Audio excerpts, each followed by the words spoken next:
Welcome back sa aking YouTube channel. Para sa mga first time lang po na manood, please click mo na yan dyan. TV, Manila.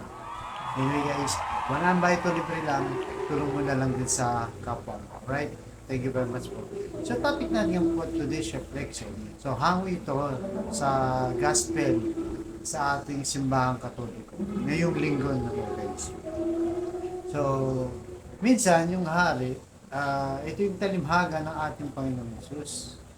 Na ang kaharian daw ng Diyos ay katulad nito. So minsan yung isang hari ay inutusan yung mga alipin na pumunta kayo sa mga lugar, mag-imbita kayo. Ang kasalan ay nakahanda na ang lahat. So pumunta kayo yung mga alipin para tumawag ng mga bisita na pupunta sa kasalan. So subalit yung mga iba hindi pumunta. Meron pumunta tapos umalis naman. Kaya so ano nangyari noon, bumalik ulit sila, sabi ng mga alipin, manlahari, wala pong gustong pumunta. May pumunta naman, malis din kaagad. Sabi ng hari, pumunta kayo kahit saan, kahit sino na lang, imbitahan nyo. Dito, kumpleto na, di ba? Sa maraming andahan na to, kumpleto na.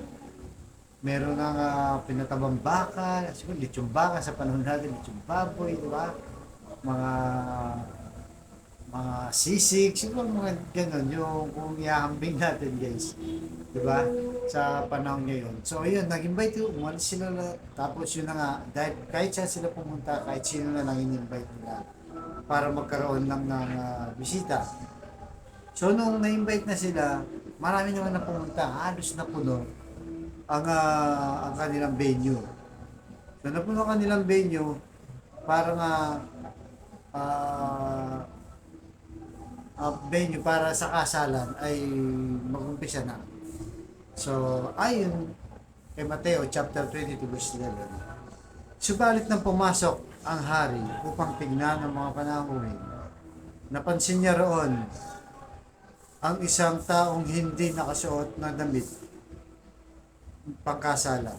At sinabi niya sa kanya, kaibigan, paano ka nakapasok dito na hindi nakadamit na pangkasalan?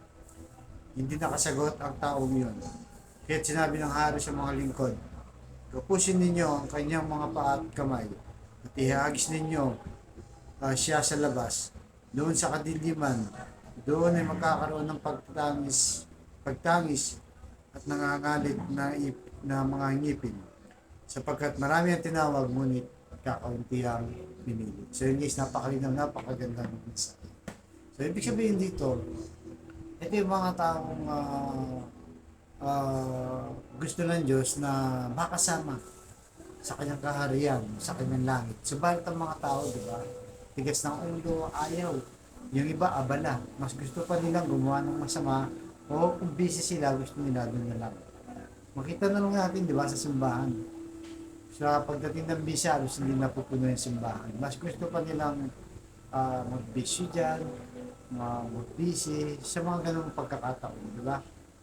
So, yung isa dyan, napansin ng ating Panginoon. Sabi, bakit hindi ka nakadamit? Pangkasalan. Pangkasalan to eh. Itong pag-invite ko sa inyo, sabi.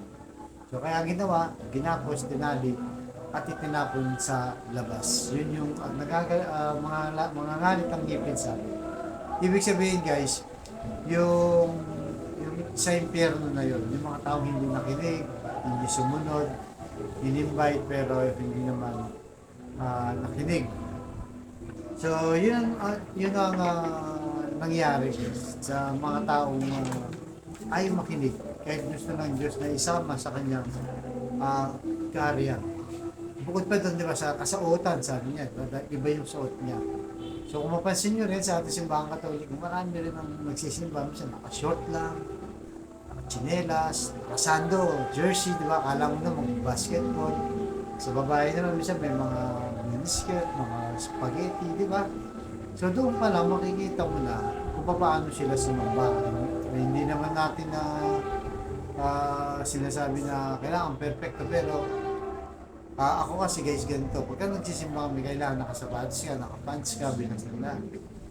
At yun, hindi nakasando o chinelas. Kasi nga bilang respeto, kasi sasampa ka sa Diyos, di ba? Minsan nga pagkapapasok ka ng trabaho mo na makikipag-party ka, napakaganda ng suot.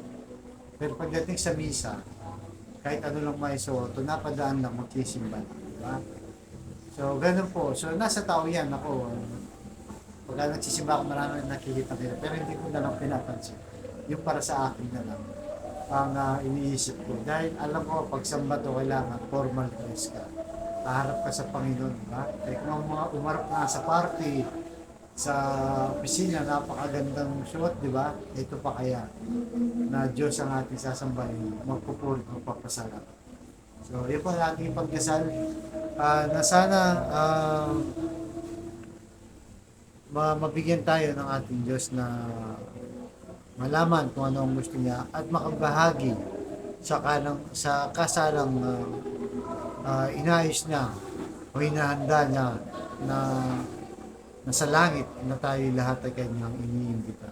So, bless you po Lord kami lahat na tulungan niyo po kami na yung pag-invite niyo Lord ay makasunod kami sa iyo.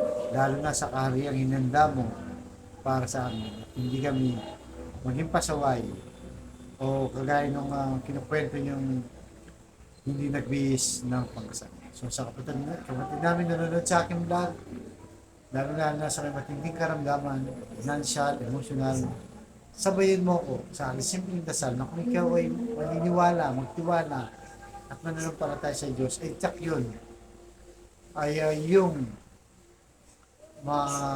makakamtan yung mga hinihingi. So, Lord, bless sa mga kapatid namin nanonood sa aking vlog. May stage 4 cancer na, bedridden na Lord, at kung ano pa mga karamdaman sa kanyang katawan. Ipuin niyo po yung mapagaling na kamay Lord. Tanggalin niyo po, yakatin niyo po. Ganun din po sa relasyon, nagkawatak-watak, nagkasira-sira na Lord. Ibalik niyo po magandang sama. Pagbikis-bikisin niyo po muli ang kanilang relasyon. At sa pinasa Lord, na kailangan namin po lahat, i-bless niyo po ang aming hanap po. Lalo-lalo po mga kapatid namin, walang-wala Lord. Ultimo pambili ng ulam, bigas, na pamasahe, pambaon sa mga bata, pambili ng gamot, pambayad sa kuryente, bahay, Lord.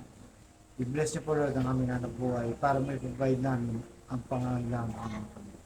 So lahat na ito yung namin sa matamis na pangalan natin Panginoon Jesus. Amen. To God all be the glory. Sa ngalan ng Ama, ng Anak, ng Espiritu Santo. Thank you very much po.